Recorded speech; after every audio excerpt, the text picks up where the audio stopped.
What's up, YouTube? It's the Console Samurai with Grown Ups Gaming. Now, I mentioned earlier in a previous video that microtransactions were coming to Metal Gear Solid 5: Phantom Pain. And the game's been out for a month now, so that's not a huge surprise. People already know about it. It's already in there. They've seen it. However, came out very recently, actually, that they're going to add another type of microtransaction to the game. One that we've seen before, but we've never seen in a video game. Konami is trailblazing once again by adding a new type of microtransaction. The previous type of microtransaction, where you buy mother base coins and you build a forward operating base, which plays very heavily into the online portion of the game, plays very heavily into the online portion of the game, where other players can attack you and try to take your resources. Well, Konami is going to introduce a type of homeowners policy for your FOB, which is a very strange idea to me. It's not a strange idea to have a homeowner's policy. It's a little strange to see it in a video game.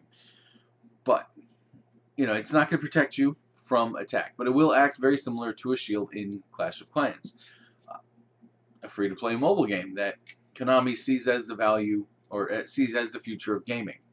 So it's not a huge surprise that they're going to copy one of the more successful mobile games. Now, the shield won't protect you completely from attack, but it will cause you, during the period of the insurance policy, however you want to put it, that any resources taken from you will be compensated. Within reason. It's not going to be everything taken from you is going to be given back. But it does read very similar to a homeowner's policy, the way this is written. The following are not covered by FOB insurance: staff and items that are not fully your property, such as abducted staff being held in your brig. Okay. Wounded staff lost due to death or extraction will be compensated.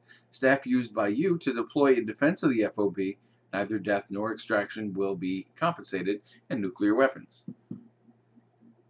Nuclear weapon part seems a little weird, but so obviously it's not going to cover everything, and that is the loopholes in the coverage.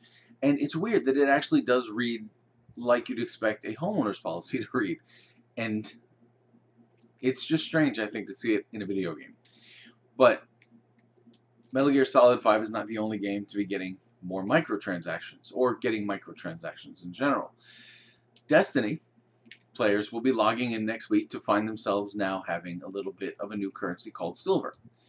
And what this silver does is it allows you to go to the Eververse Trading Company and buy an emote from, I forget her name, I think her name is Ness, something like that, from an NPC by the name of Ness or something like that, which actually, she disappeared a little while ago. Now she's back. She's going to be selling emotes, and you're only going to have enough really to buy 1 or 2 emotes, and after that Destiny wants you to, well, pay actual real world money to get more silver, to get more emotes. Now, these are just vanity items. These do not offer you any sort of gameplay advantage. They're not going to be tied to any kind of missions or anything like that. They're just vanity items right now, for right now.